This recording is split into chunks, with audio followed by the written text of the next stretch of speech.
Haleluya, haleluya. Imbuto n'ijambo ry'Imana, umuvye nawe ni Kristo. Umwemera wese azoramba mu myaka yose. Haleluya. Izina rya Data n'irya Mwana n'irya Mutima Mweranda. Amen.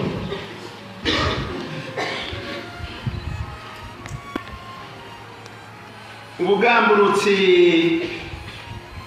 bwa Bikira Mariya bwatumye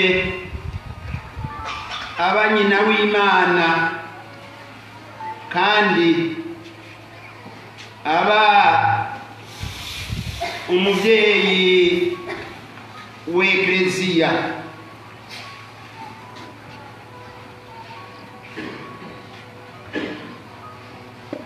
Ubugambarazi nabwo bw'abavyeyi bacu ba mbere bwatumye tuja mu rupfu, bwatumye tuja mu gicumuro, bwatumye tuja mu nabi. Turazi yuko abantu baremeye agaco k'Imana. Muri ako gashusho Imana yaturemanye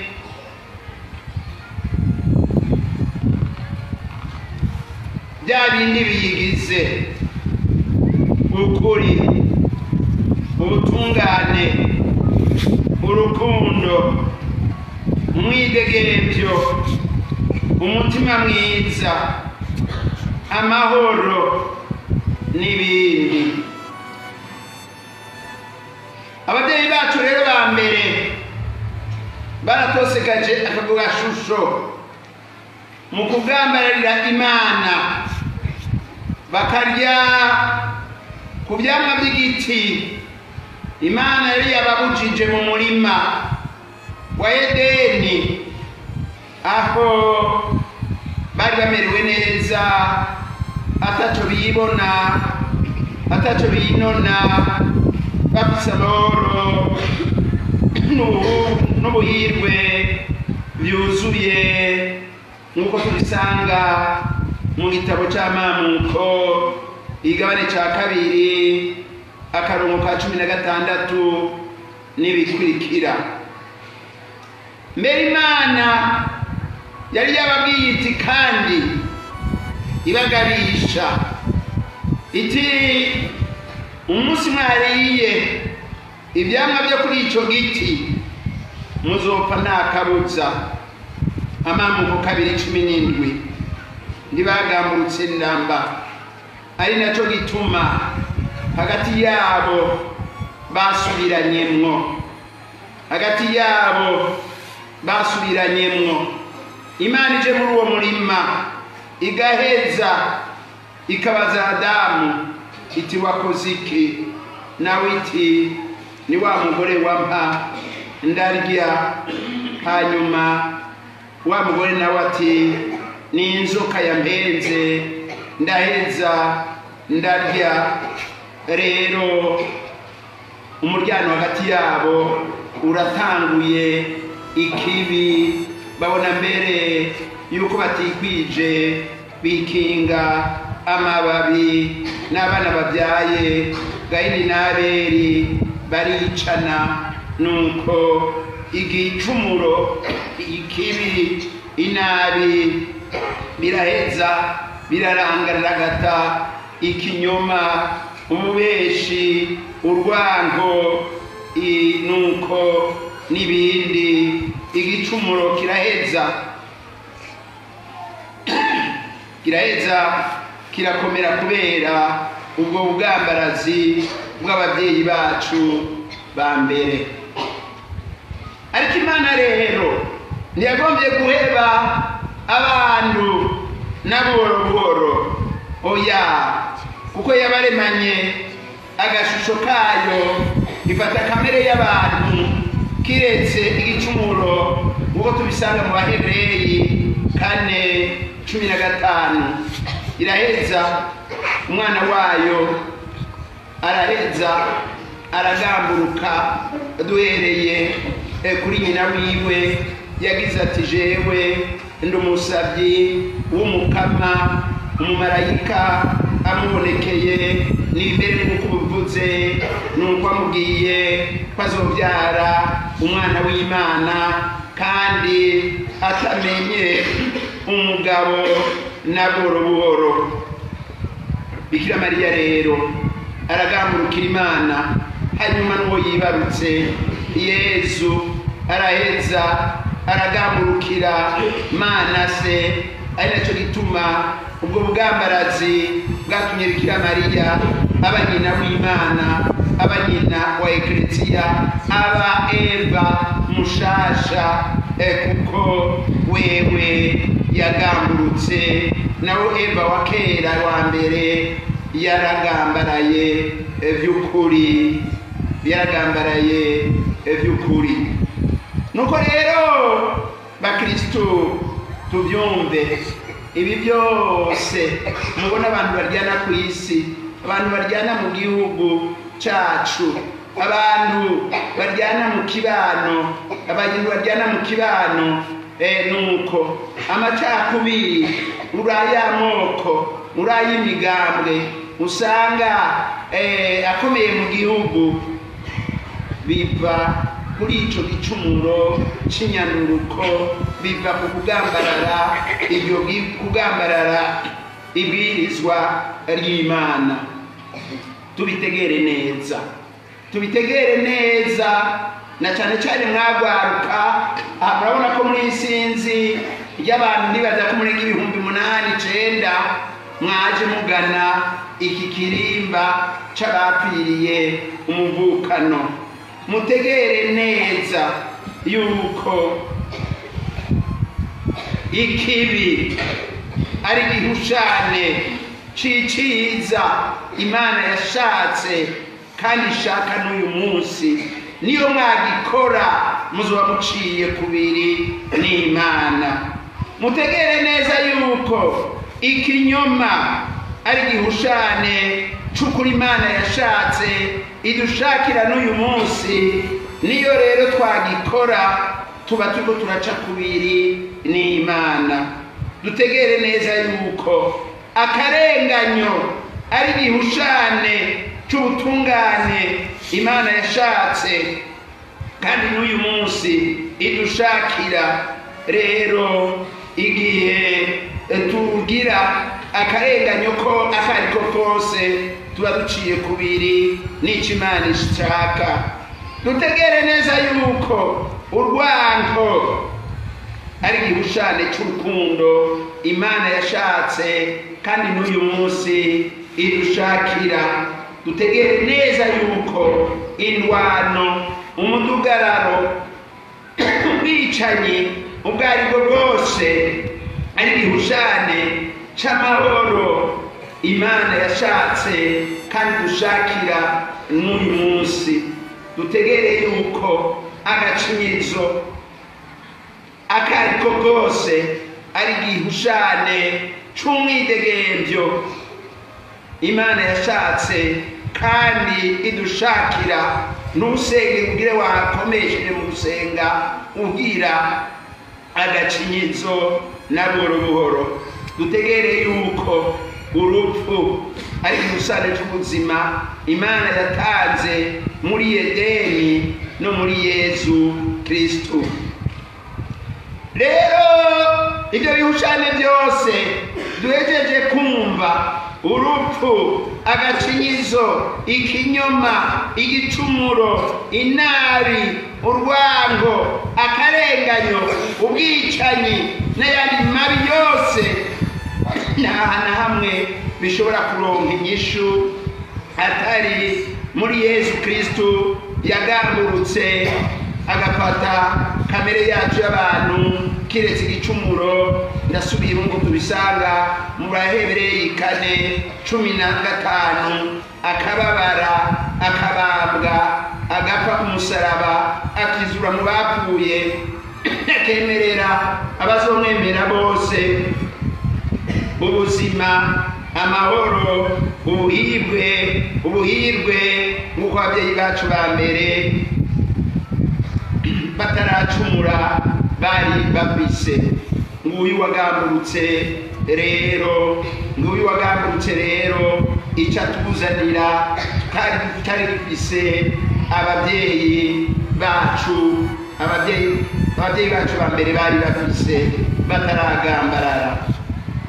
Bikira Mariya rero yagiye kuramutsa Elizabeti, yagombye kurangura umugambi w'Imana. Iyo Mana yashatse iciye ku bantu, naho nyene urumva yaciye kuri Bikira Mariya, naho yamukingiye igicumbi cyarico cose, ariko n'umuntu yaremwe nuko na Yesu kugira ngo arangure umugambi w'Imana yafashe ako kamere y'abantu kugira ngo akize abantu. Nukuvuga rero kw'Imana mu gukiza abantu yashatse guca kuri abo bantu nyene, aha Bikira Mariya rero yagenda kuramutsa mwene wabo Elizabeti. Ekleziya buhoro buhoro yarabonye ko harimwo umugambi w'Imana. Naha rero umweranda Bonaventura mu mwaka w'1263 yari umufransisikano yahavuye by'ukuri asaba kuba umunsi mukuru. Baratangura kuja barambaza uwo muvyeyi mu mibano, uko kugenda kuramukanya kwa Bikira Mariya hamwe na Elizabeti. Ekleziya mu mwaka w'1379 iraheza irabyemeza kuri Papa Urubano wa gatandatu mu nama yabaye ibare muri Suisse. Irabishimangira, nuko iraheza irabishimangira rwose, kuko uko Bikira Mariya yagenda kuramutsa mwene wabo Elizabeti afise akanyamuneza, yari yamurikiwe na mutima. Ubwa mbere wewe niwe yari yemeye ko azobyara umwana w'Imana, niwe yari ko azoheza akabyara umwana w'Imana. Arabyemera kandi adafise umugabo na buhoro, nuko kandi uwo mugambi uraheza uraranguka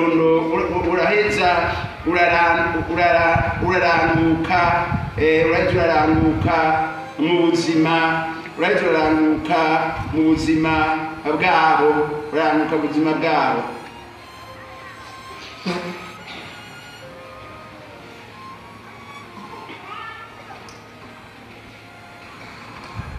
Murazi yuko icirukiro cya kabiri mu byukiro by'ubunezereza kitubwira kiti kinyibutse, bavuga ngo iki? Bikira Mariya agenda kuramutsa mwene wabo Elizabeti. Dusabe inema y'ugukundana. Mu nyigisho ndoramana turazi ko Yesu yatubariye ati muramana ukwemera, ukwizigira no gukundana hagati yanyu, atari igikuru muri ibyo bitatu n'urukundo. Rero Bikira Mariya yagiye kuramutsa mwene wabo Elizabeti, warahavuye ubu munsi mukuru. Mugabo nibo bari umunsi mukuru kubera agiye kumuramutsa gusa. Oya, abakristo bose bogenda kuramukanya bigaca byitwa umunsi mukuru. Iyo misi yoba myinshi, byogorana rwose. Iyo Bikira Mariya yagize urugendo rudasanzwe, nuko yagize urugendo rudasanzwe amurikiwe na mutima mweranda. amurikiwe na mutima mweranda. Nuko hanyuma Elizabeti nawe akaba yari yahishuriwe ko yibungeze umwana w'Imana, ari nacyo gituma Elizabeti yaciye atangara kandi yongera nawe nyene agira ati iryo teka ry'ukuramutswa na nyina w'Imana ndarikuye hehe. Bikira Mariya Elizabeti yagiriwe ibintu bibiri bikomakomeye, kubyara ari umusaza kandi ari ingumba, ubu naho kuramutswa na nyina w'Imana. Ariko rero urwo rugendo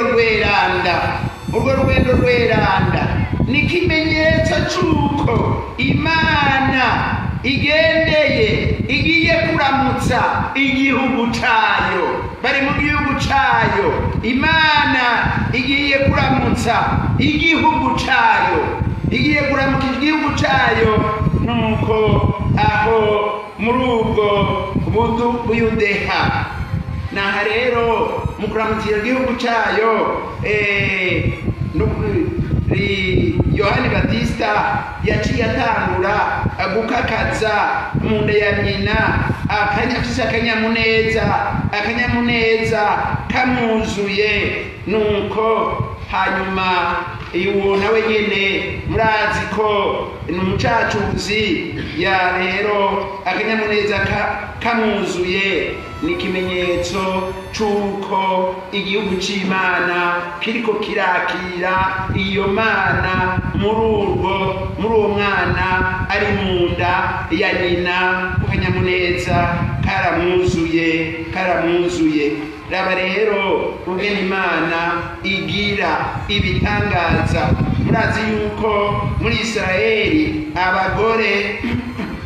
abagore batari bubashwe cyane, ariko rero Imana iraheza irondera gucisha ibyo byiza byayo ngaha. Iyi ndamukanyo ya Bikira Mariya na Elizabeti ni ikimenyetso gikomeye cy'uko kumenyesha umugambi w'Imana, ikimenyetso gikomeye cyo kumenyesha umugambi w'Imana mu bantu. Ari nacyo gituma natwe twaje tugana n'iki kirimba dutegerezwa kuraba umugambi w'Imana mu buzima bwacu uko bukeye uko bwije. Murana ko ngaha 80% n'urwaruka rwaje kuri iki kirimba, kandi n'abakuze barimwo, ariko ntibangana n'urwaruka. Ari nacyo gituma mwarwaruka nagomba ngaruke ku bintu bishobora kububaka, nuko kugira ngo mube abantu b'ukuri, mwongere mube n'abakristu b'ukuri, nuko bahimbara Imana kandi barangura umugambi w'Imana. Rero muri ibyo bintu byoheza bikabubaka koko, ngo mube urwaruka rukomeye mu buntu, rukomeye mu muco myiza, rukomeye no mu bukristu. Nimugaruke ku ngabire ndemanwa Imana yabahaye. Nimugaruke ku ngabire ndemanwa Imana yabahaye ubwa mbere mwese mu kubaremana agashusho kayo, ingabire y'ubwenge. Umuntu afise ubwenge akoresha mu kumenya ikibi n'iciza. Mukoresha iyo ngabire no muri iki gihe cy'amatora turimwo, mukoresha iyo ngabire kugira ngo mubane mu muvukano, mukoreranire iciza. Erega ako karanga ibikoko ntabyo gafise na buhoro. Nico gituma umuntu adakoresha ubwenge Imana yamuhaye usanga hari ico abuze canke yima abandi, muri ico gihe ndaheza ngo abone igituma ariho, nuko ibyo navyo biragaragarira mu bikorwa akora, bya bikorwa bibi adakoresheje ubwenge, bwa bwicanyi navuga, ya macakubiri, nuko kwa gutukana, nuko kwa guca ku mabwirizwa y'Imana. Yindi ngabire mwarose mwaremanywe, kandi twese twaremanye, yo bafasha ni kagatima mpanuzi. Kagatima mpanuzi, umuntu afise agatima mpanuzi, agasengero ko mu mutima wiwe aho yagira n'Imana nayo igaheza ikamuyagira. Mu gatima mpanuzi niho amenyera ukuri, akahumvira ijwi rimubwira riti kora ineza ureke ikibi. Nagira urwaruka rwacu ruza kuri iki kirimba ruzoheza ngo rukore ikibi, uri mu matora cyangwa uri nyuma y'amatora, nimubane mu muvukano, nimubane mu muvukano. Rwaruka rwacu murabyemeye kubana mu muvukano? Murabyemeye kubana mu muvukano? Bwana munda ho muri rero, Bwana munda ho muri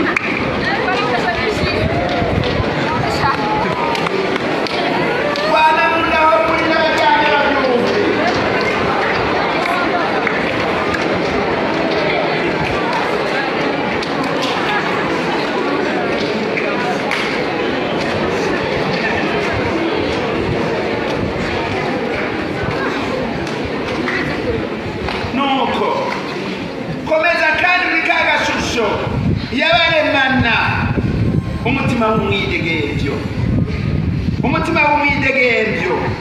Erega twaraguremanywe, ariko umuntu yidegemvya iyo ari mukuri.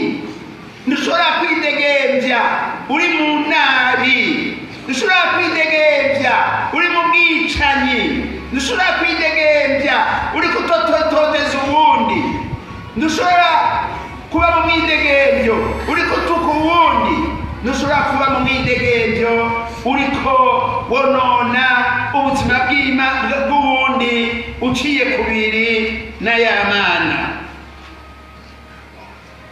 Nuko uwo mwidegemvyo uhaguye umuntu acatangura gukora ibigoramye, kesi ababyohejwe n'abandi.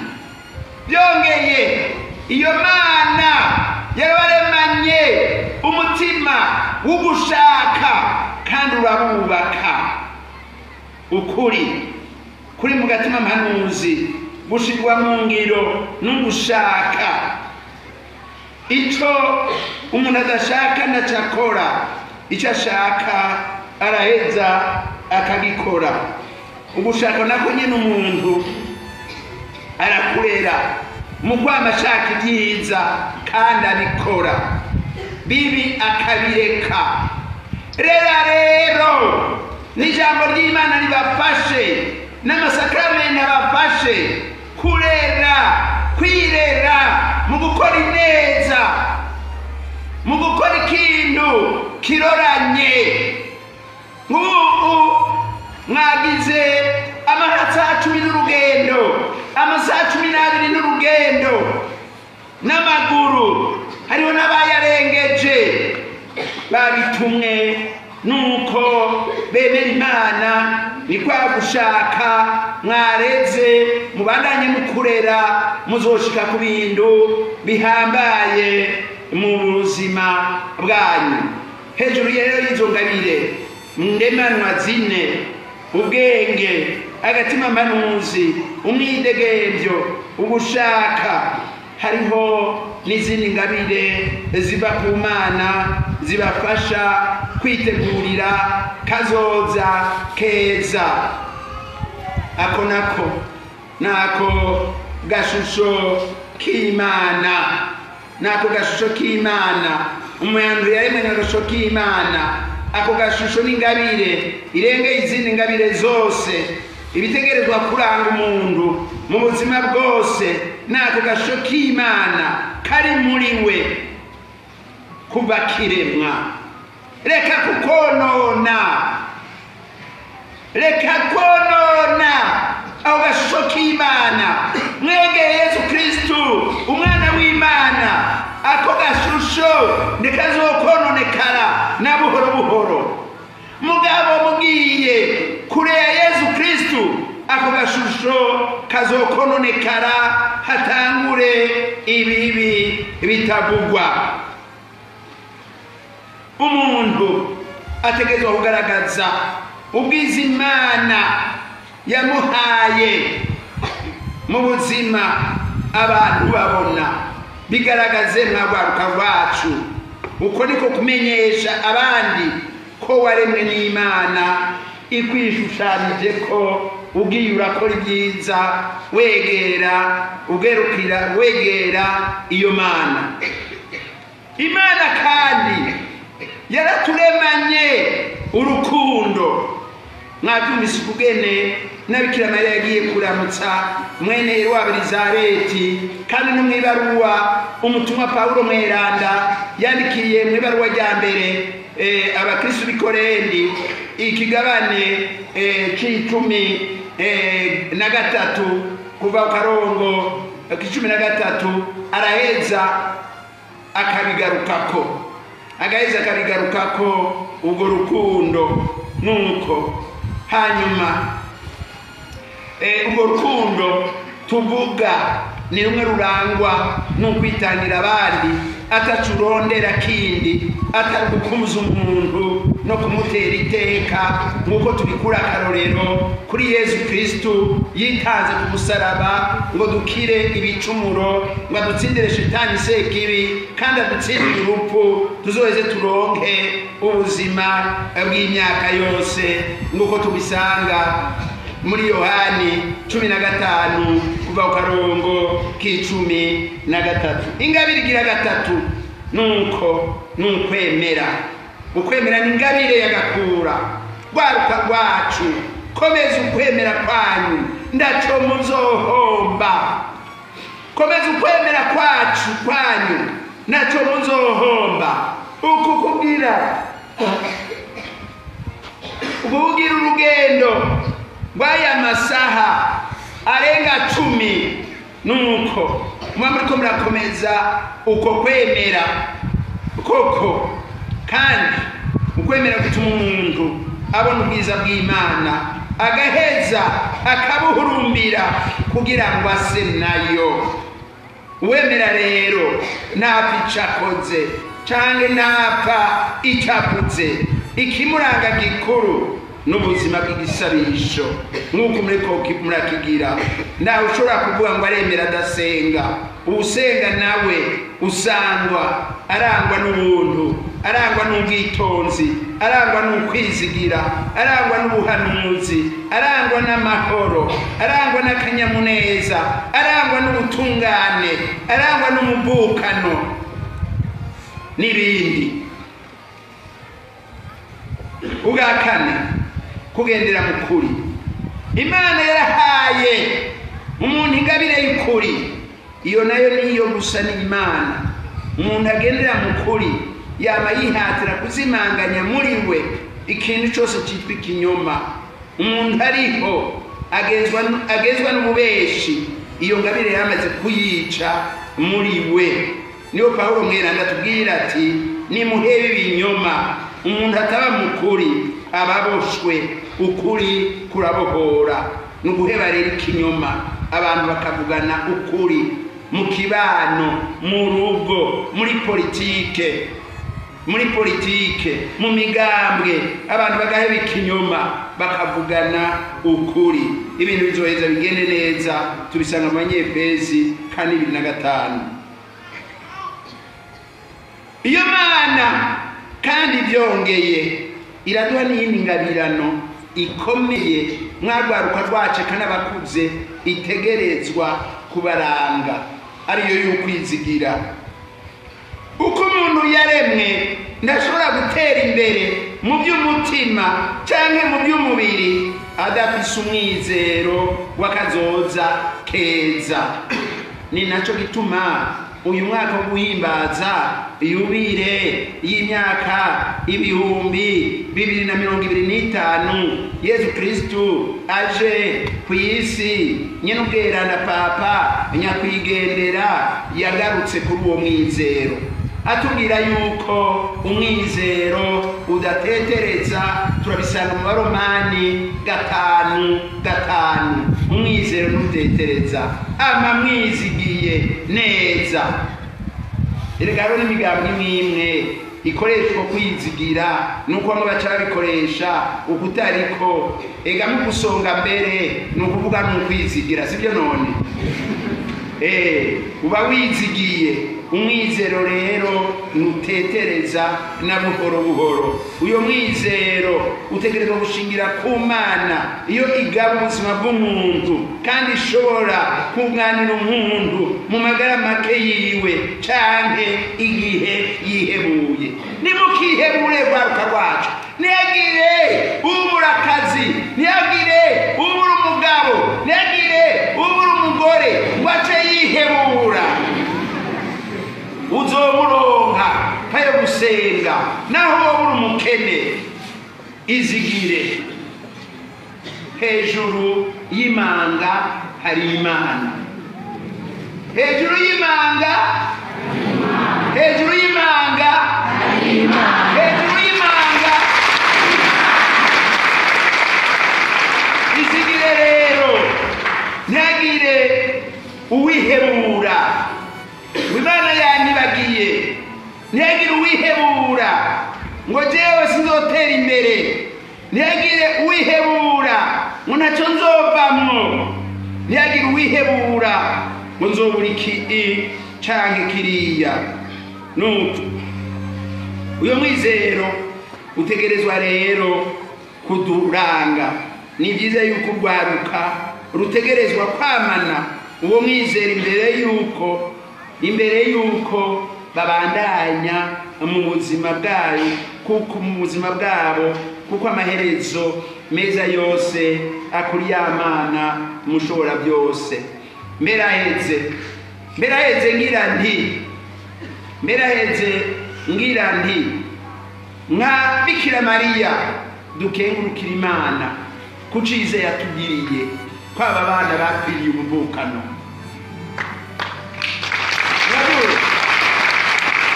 Dukengurukira Imana nka Bikira Mariya kwaba bana bapfiriye umuvukano, barateye iteka Ekleziya, barateye iteka igihugu. Aho abandi bamarana mu by'ubwoko cyangwa mu by'umugambwe, aba nabo bapfuye Abahutu n'Abatutsi bari hamwe barafashijwe n'inema y'Imana. Ari nacyo gituma dukwiye gukengurukira iyo Mana kugira ngo natwe tubigane, twame mu muvukano, tugendere mu muvukano w'igihe cyose. Niteka Imana yateye Ekleziya, muzoraba kandi n'ubu murabibona ibyiza byamuka ngaha. Ahari ibyiza byamuka ngaha turafise abashinze intahe bamaze gukira benshi. Turafise abashinze intahe y'ingeso mbi bahebye bari bafise, ingeso y'amacakubiri, ingeso y'ubuhumbu n'izindi ngeso mbimbi. Bamaze kuya baje gusenga, muzobona ibyiza byamuka ngaha kandi muramaze kubibona. Dukengurukira Imana nka Bikira Mariya yagira ati umutima wanje uraninahaza Imana kuko yagiriye ibitangaza. Naho bagiye iyo Mana natwe yatugiriye ibitangaza, nibandanye tugirira n'ibitangaza iciye kuri bo, tugira amahoro ya Kristo.